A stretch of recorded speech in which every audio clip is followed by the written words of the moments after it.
Hello दोस्तों, welcome back to my channel केज अगेन। इस बीएल सीरीज का आज मैं आप लोगों के लिए एपिसोड 8 लेकर आई हूँ। आई होप आपको ये सीरीज अच्छी लग रही हो। तो चलो बिना देरी के ही हम एपिसोड की शुरुआत करते हैं। एपिसोड की शुरुआत में हम देखते हैं कि जूनियर किसी चीज को लाके उसे सन के नोज के पास लेके जाता है। सन जैसे ही उस चीज को स्मेल करता है तो उसके अंदर का ब्लैक पैंथर जाग जाता है। वो देखते ही देखते जूनियर को अपनी तरफ खींचते हुए उसे बेड पर गिरा देता है। और जिस तरह से ब्लैक पैंथर एक दूसरे को प्यार करने के लिए एक दूसरे के गालों को रब करते हैं, वैसा वो भी जूनियर के साथ करते हैं। जूनियर को उसका ऐसा करना बहुत अच्छा लगता है।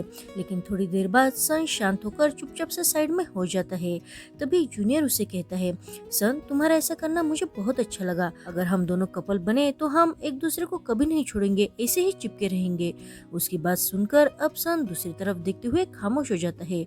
अब सन को ऐसा खामोश और परेशान देखकर जूनियर उसे कहता है, सन मुझे माफ कर देना, मेरे इस एक्ट के कारण तुम्हें बहुत अनकंफर्टेबल फील हो रहा है ना। शायद मुझे लगता है कि हम दोनों दोस्त ही अच्छे हैं। इतना कहकर वो उदास होकर वहाँ से चला जाता है। अब उसके ऐसे जाने से सन को भी बहुत बुरा लगता है। रात में सन के बारे में सोच सोच कर जूनियर को बिल्कुल भी नींद नहीं आती और सन का भी यही हाल था। वो भी बस जूनियर के बारे में ही सोच रहा था। अब वो दोनों बहुत अकेले हो गए थे। वो दोनों एक साथ तो थे लेकिन एक दूसरे से बिल्कुल भी बातें नहीं कर रहे थे। हमें फिर से सन बहुत ही परेशान और उदास पेड़ के पास बैठा हुआ नजर आता है। तभी जूनियर पीछे से आते हुए अपने हाथों से उसकी आंखें बंद करता है। सन उसे पूछता है, तुम ये क्या कर रहे हो? तो जूनियर उसे कहता है, तुम अपनी आंखें बंद करो। तो सन उसे पूछता है, लेकिन किस लिए? तो जूनियर उसे कहता है, अगर तुमने अपनी आंखें बंद नहीं की तो मैं अपने कपड़े यही उतार दूंगा। तो सन उसे कहता है, अरे तुम ऐसा कुछ भी पागलों जैसे मत करो। और वो अपनी आंखें बंद कर देता है। उसकी आंखें बंद करते ही जूनियर वहां से चला जाता है। तभी वो मूल वाली गॉडेस उन दोनों को इतना लवली डवली देखकर खुद से ही कहते हैं, ये दोनों इतने क्यूटली एक्ट करते हैं। इन दोनों को अब तक तो कपल बन जाना चाहिए था, लेकिन ये क्यों शर्मा रहे हैं? उसी वक्त हम देखते हैं कि जूनियर हाथ में केक लेके जोड़ और जिंग के साथ बर्थडे सॉन्ग गाते हुए सन के पास आता है। अब जोड़ तो कैंडल पर मेणबत्ती की जगह अगरबत्ती देखते हुए जूनियर से कहता है, तुमने ये क्या किया? तो जूनियर से कहता है, मुझे कैंडल नहीं मिली ना, इसलिए मैंने इसका ही यूज कर लिया। अब सन अपनी आंखें खोलकर जूनियर का ये सरप्राइज देखकर बहुत ही खुश हो जाता है। अब वो मूल वाली गॉडेस भी उनके साथ वही खड़ी हो जाती है। अब जूनियर तो बहुत ही खुश होकर उसकी तरफ देखने लगता है।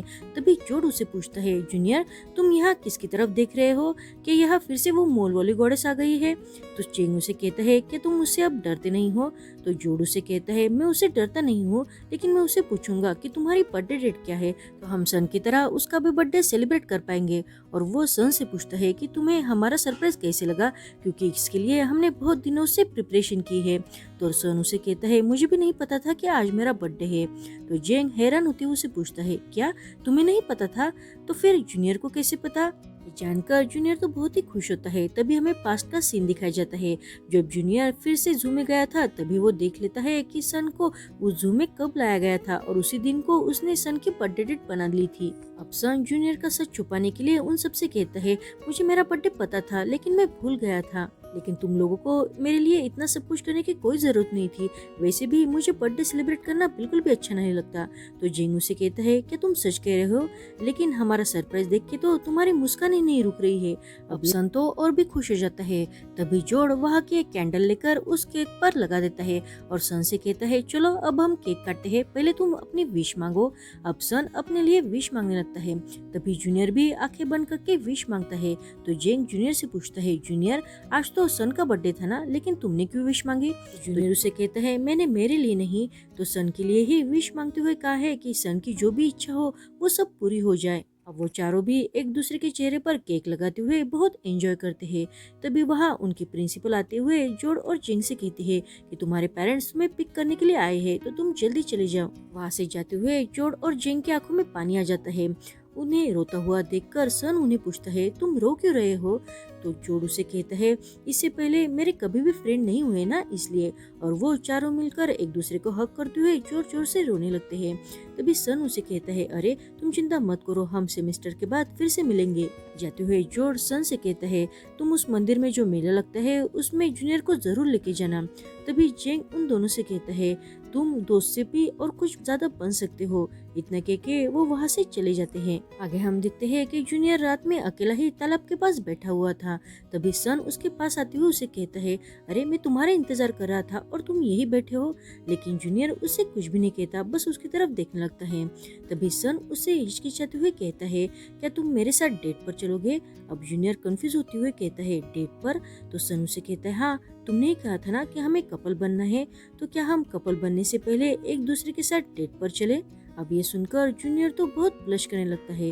तभी सन बिना देरी किए ही जूनियर को किस करता है।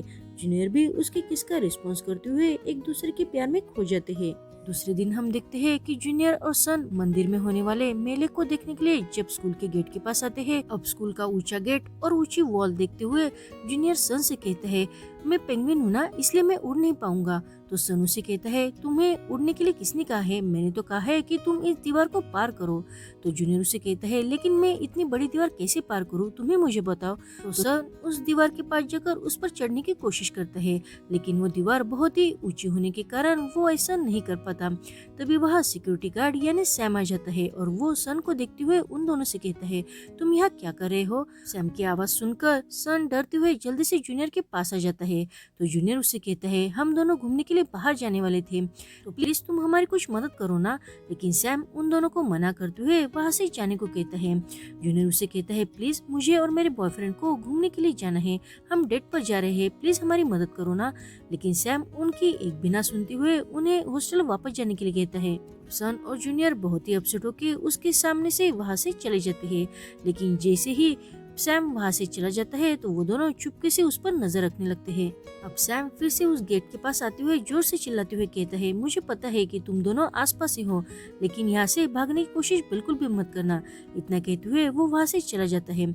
जैसे ही वो वहाँ से जाता है वैसे सन और जूनियर गेट के पास आके उसे खोलने की कोशिश करते हैं। अब गेट पर लॉक ना होने के कारण जूनियर जल्दी से गेट ओपन करता है और सन और जूनियर अब मंदिर जाने के लिए रेडी हो जाते हैं। आगे हम देखते हैं कि जब वो दोनों मंदिर का मेला देखने के लिए जा रहे होते हैं तो जूनियर जल्दी से ही थक जाता है। वो सन से कहता है, अभी हमें कितनी दूर जाना है, क्योंकि मैं अब और नहीं चल सकता। तो सन उसे कहता है, मुझे भी इसके बारे में नहीं पता। और वो जूनियर का हाथ पकड़ते हुए कहता है, हम दोनों साथ साथ चलते चलते मंदिर का रास्ता ढूंढने लेंगे। तभी उसे गाड़ी की आवाज सुनाई देती है। वो जूनियर से कहता है, यहाँ से अब गाड़ी गुजरने वाली है, हम उनसे ही रास्ता पूछ लेंगे। तभी जूनियर उसे कहता है, लेकिन मुझे तो कुछ चीज की आवाज नहीं सुनाई दे रही है। तो सन उसे कहता है, मैं ब्लैक पैंथर हूँ ना, इसलिए मेरे कान बहुत ही तेज है, मैं तुम्हारे खराटे की आवाज भी सुन सकता हूँ। उसी वक्त वहाँ से वो गाड़ी गुजर कर चली जाती है। तभी जूनियर सन से हाथ छुड़ाते हुए कहता है, मेरी वजह से ही तुम्हारा कंसंट्रेशन लूज हो गया, और वो गाड़ी वहाँ से चली गई। सन उसे कहता है, कोई बात नहीं है, आगे से हम किसी को भी रास्ता पूछ सकते हैं, लेकिन आज मैं तुम्हारा हाथ पकड़ना चाहता हूँ। जूनियर बहुत ही ब्लश करते हुए उसे कहता है, जैसे तुम्हें ठीक लगे। और वो दोनों एक दूसरे का हाथ पकड़कर अब रास्ते से जाने लगते हैं। अब थोड़ी दूर जाने के बाद जूनियर फिर से थकते हुए सन से कहता है, मैं तुम्हारी तरह ब्लैक पैंथर नहीं हूँ ना, इसलिए मैं जल्दी थक जाता हूँ। तो सन उसे कहता है, अब हम दोनों ही इंसान हैं, इसलिए तुम अब और चल सकते हो।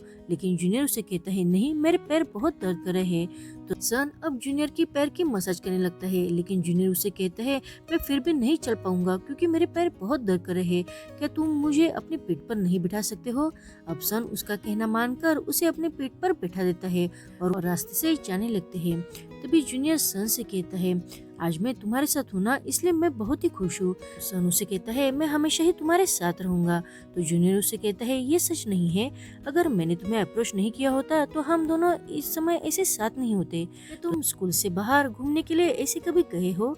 तो सन उसे कहता है, मैं एक बार जू में गया था, वहाँ मुझे एक गोल मोटोल मोटा सा पेंगुइन दिखाई दिया था।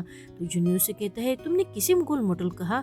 और वो सन को गुदगुदी करने लगता है। सन उसे नीचे उतारते हुए कहता है, अगर तुम ऐसा ही करोगे तो तुम अपने आप खुद ही चलो। तो जूनियर उसे कहता है, अब तुम्हें क्या हो गया?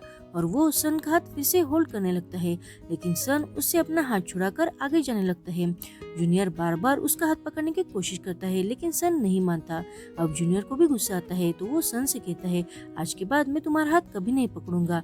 इतना कह के वो आगे चला जाता है। दूसरी तरफ हम देखते हैं कि जब कार्ट और शॉर्ट पुलिस के वैन में होते हैं तो वो सारे किए कराए का ब्लेम एक दूसरे पर डालते हुए झगड़ा करने लगते हैं। अब उनका झगड़ा देखकर पुलिस भी अपने वैन रोक देता है। इधर हम देखते हैं कि अब सन जूनियर जूनियर को मनाने के लिए उससे बहुत बार सॉरी कहता है, लेकिन जूनियर उसकी बात नहीं मानता।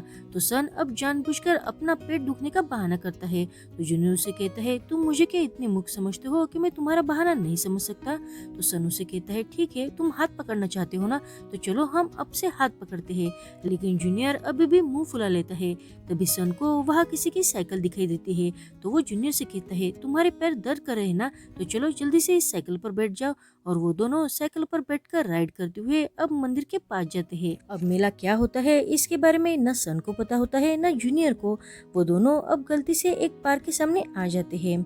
वहाँ की चकाचौंध देखकर जूनियर उसे कहता है, क्या यही मेला है? तो सन उसे कहता है, लगता तो यही है। और वो दोनों अब गलती से अंदर भी चले जाते हैं। वहाँ का माहौल देखते हुए सन कहता है, मुझे यहाँ कुछ अजीब सा लग रहा है। पहले तो जूनियर को भी थोड़ा अजीब लगता है, लेकिन बाद में वो कहता है कि शायद यहाँ बहुत मजा भी आएगा। वो बार में चलने वाले गाने पर डांस करने लगता है और सन को भी डांस करने के लिए कहता है।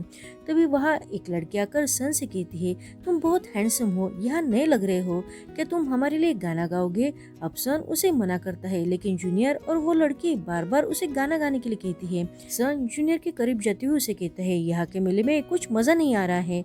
तो वो लड़की कंफ्यूज होती हुई कहती है, कौन सा मेला, कैसा मेला? आगे हम देखते हैं कि जूनियर बड़े लोगों के साथ जुआ खेलने लगता है और वो हर बार जीत जाता है। इस वजह से उसके पास बहुत से पैसे जमा हो जाते हैं। वहाँ का एक आदमी उन दोनों को देखते हुए कहता है, पता नहीं ये कहाँ से आए हैं, लेकिन हर बार यही जीत रहे हैं। वहाँ के बड़े लोग सन और जूनियर को उल्लू बनाते हुए कहते हैं, हम यहाँ पैसों से नहीं खेलते, हम तो बस मजा करने के लिए खेलते हैं, इसलिए यहाँ से तुम्हें एक भी पैसा नहीं लेके जाने को मिलेगा। तो वो दोनों उदास होकर वहाँ से चले जाते हैं। अब रास्ते में उन दोनों को अगरबत्ती की स्मेल आती है। वो वैसी ही स्मेल थी जैसे हमेशा वो मीरा को बुलाने के लिए उसके टेम्पल के पास लगाते थे। तभी वहाँ एक औरत आकर उन दोनों से पूछती है, क्या तुम मेला देखने के लिए जा रहे हो? तो जूनियर उससे कहता है हाँ, लेकिन उसे देखकर वो बहुत ही डर जाते हैं।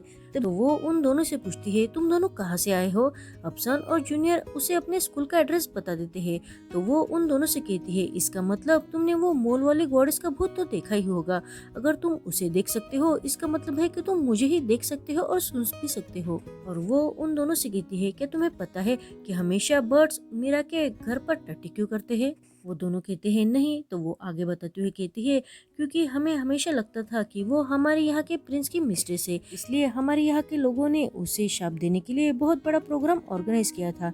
लेकिन उस प्रोग्राम में सारे पंछियों ने आकर टट्टी कर दी और उस प्रोग्राम को बिगाड़ दिया। तभी उसे समझ में आ जाता है कि उसकी कैंडल अब बुझने वाली है, इसलिए वो वहाँ से जाते हुए कहती है, लेकिन मुझे मीरा के लिए बहुत बुरा भी लगता है। इतना कह के वो वहाँ से गायब होती है। जाने के बाद जूनियर भी सन को चिपकते हुए उसे कहता है, मुझे भी मीरा के लिए बहुत बुरा लग रहा है। और वो जानबूझकर सन के और करीब जाते हुए उसे कहता है, सन मुझे बहुत डर लग रहा है। अब सन उसका सारा खेल समझता था, इसलिए वो जूनियर की गालों पर किस करते हुए उसे कहता है, मुझे पता है कि तुम कितने डर रहे हो। अब जूनियर भी बहुत शाय फील करते हुए वहाँ से आगे चला जाता है। हम देखते हैं कि वो दोनों अब सच में मेले में पहुँच जाते हैं। वहाँ की चकाचौंध देखकर वो बहुत ही खुश होते हैं। जूनियर उससे कहता है, तुम जिसकी बात कर रहे हो क्या मेला यही है? तो सन उसे कहता है, लगता तो यही है। अब वो दोनों सारा मेला घूमने लगते हैं। वहाँ के एक स्टॉल पर सन ब्लैक पैंथर का और जूनियर पेंगुइन का कैंडी लेता है, लेकिन सन वो कैंडी एक्सचेंज करते हुए उसे खाने लगता है। जूनियर उसे कहता है, मैं तो इसे खा भी नहीं पाऊंगा क्योंकि ये बहुत ही क्यूट है। लेकिन सन उस पेंगुइन को खाते हुए कहता है, ये पेंगुइन सच में बहुत ही टेस्टी है। अब जूनियर उसे खाते हुआ देखकर वो भी ब्लैक पैंथर को खाने लगता है। सन जल्दी जल्दी में वो पेंगुइन फिनिश भी करता है। तो जूनियर उसे पूछता है, क्या तुम्हें इतनी भूख लगी थी कि तुमने ये सारा खा भी लिया? हम देखते हैं कि वो दोनों एक छोटे से पॉन्ड की मछलियां पकड़ने का गेम खेलते हैं। अब जूनियर जब पानी में अपने नेट डालता है तो वो फट जाती है। बाद में वो सन की भी नेट ले लेता है, लेकिन सन की भी नेट उसकी वजह से फट जाती है। उसे जूनियर बहुत ही अपसेट होती है और सन से कहता है, शायद ये नेट भी मेरे दिल की तरह बहुत ही नाजुक है, थोड़ा सा पुश करने से ही ये फट गई। तो सन उसे पूछता है, तुम्हारा कहने का क्या मतलब है? तो जूनियर उसे कहता है, मैं हमेशा तुम्हारे साथ क्लोज रहने के लिए बहुत ट्राई करता था, लेकिन तुमने मुझे हर बार रिजेक्ट किया, तो उस वक्त मेरा दिल ऐसे ही टूटता था। अब सन उसे कहता है तुम जरा पानी में देखो तुम्हें क्या दिखाई दे रहा है। तो जूनियर उसे कहता है मुझे तो बस वहाँ फिश दिखाई दे रही है। तो सन उसे कहता है और करीब से देखो, क्या तुम्हें वहाँ तुम्हारा रिफ्लेक्शन नजर आ रहा है? मैं तुम्हें वैसे ही हमेशा देखता था, जब तुम्हारा दिल टूटा तभी मैं तुम्हें ही देख रहा था। उन दोनों की ये सारी बातें उस दुकान का मालिक सुन रहा था। अब जूनियर सन से कहता है अगर मैं अगले जन्म में फिश बन गया तो कैसा होगा? मैं भी इस फिश की तरह ही किसी दुकान में पड़ा रहूंगा, है ना? वो बार बार सन को ये रिक्वेस्ट करता है कि वो कैसे ही करके इन सारे फिश को बचा ले। उन दोनों की ये सारी बातें उस दुकान मालिक के समझ में नहीं आती, इसलिए वो तो अपना सिर ही पकड़ लेता है। अब सन उस दुकान के मालिक को दूसरी नेट मांग रहा होता ही है, तभी जूनियर अब अपने हाथ में ही उस फिश को पकड़कर वहां से लेके जाने लगता है। तो वो दुकान का मालिक उन दोनों से परेशान होकर उन्हें वहां से भगा देता है। वहां से भागने के बाद सन जूनियर से पूछता है तुम और क्या करना चाहते हो? हम दोनों वो बात साथ में करेंगे। तभी जूनियर देखता है कि कुछ लोग स्मोक कर रहे हैं। तो जूनियर सन से कहता है मैं भी उनकी तरह स्मोक करना चाहता हूँ। मैंने हमारे सिक्योरिटी गार्ड को भी वो करते हुए देखा है, इसलिए मैं भी वो ट्राई करना चाहता हूँ। लेकिन सन उसे कहता है वो करना अच्छा नहीं होता, तो तुम उसे मत ट्राई करना। उसी वक्त वहाँ खड़े लोग पटाखे फोड़ने लगते हैं। पटाखों की आवाज से सन डरते हुए अपने कानों को बंद करता है। तो जूनियर उसे पूछता है क्या तुम डर रहे हो? तो सन अब अपना डर छुपाते हुए उसे कहता है नहीं, मैं बिल्कुल भी नहीं डर रहा हूँ, कौन डरता है? अब फिर से पटाखों की आवाज सुनकर सन फिर से अपने कान बंद कर देता है। तो जूनियर उसे कहता है अगर तुम डर रहे हो तो सीधा सीधा मुझसे क्यों नहीं कहते कि तुम्हें डर लग रहा है? पर सन उससे फिर से कहता है नहीं, मैं बिल्कुल भी नहीं डर रहा हूँ। अब जूनियर उसकी बात पर यकीन करते हुए उसको वहाँ से लेके चला जाता है। आगे हम देखते हैं कि वो दोनों लाइव म्यूजिक में आते हैं। वहाँ का म्यूजिक सुनकर सब डांस करने लगते हैं। अब जूनियर भी डांस करता है और वो सन से कहता है तुम भी मेरे साथ डांस करो। लेकिन सन कहता है मुझे ये अच्छा नहीं लगता, तो मैं डांस नहीं करूंगा। लेकिन जूनियर उसे बार बार डांस करने के लिए कहता है, लेकिन सन नहीं मानता। तो जूनियर अपने साथ खड़े हुए एक लड़के के साथ डांस करने लगता है। उन दोनों को साथ में देखकर सन बहुत जेलस फील करते हुए उन दोनों के बीच में आते हुए डांस करने लगता है। लेकिन अब जूनियर उससे मुंह फेर लेता है। तो सन उससे कहता है क्या तुम मुझसे नाराज हो? तो जूनियर उसे कहता है बिल्कुल भी नहीं, मैं तुमसे क्यों नाराज रहूंगा? तो सन उसे कहता है तुम दूसरों को तो कहते हो कि जो बात है वो साफ साफ बता दिया करो, लेकिन तुम खुद ही नहीं बताते। तो जूनियर उससे कहता है ठीक है, मैं तुम्हें बताता हूँ। मुझे जब तुम ऐसे बिहेव करते हो तब बहुत बुरा लगता है। अभी की बात देख लो, तुम्हें पटाखों से डर लगता है ना, तो तुमने मुझे साफ साफ क्यों नहीं बताया कि तुम्हें उसकी आवाज से डर लगता है? अगर तुम्हें कोई बात पसंद नहीं है तो तुम मुझे वैसे साफ साफ बता दिया करो। मेरी खुशी के लिए तुम्हें सब कुछ करने की कोई जरूरत नहीं है।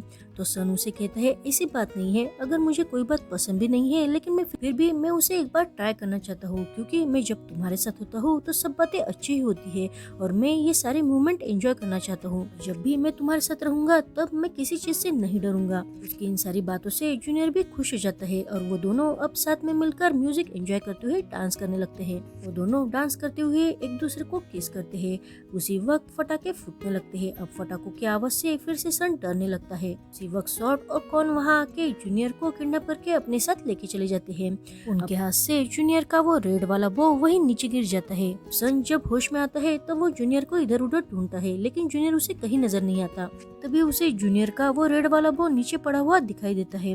उसे वो हाथ में उठाकर समझ जाता है कि जूनियर की जान को खतरा है, इसलिए वो जल्दी से भीड़ में से बाहर आकर जूनियर को ढूंढने लगता है। उसे सामने से शॉर्ट की गाड़ी जाती हुई नजर आती है। वो समझ जाता है कि जूनियर को उन दोनों ने ही किडनैप किया होगा, इसलिए वो उस गाड़ी का पीछा करने लगता है। और यहीं पर ये एपिसोड खत्म होता है। Thank you for watching.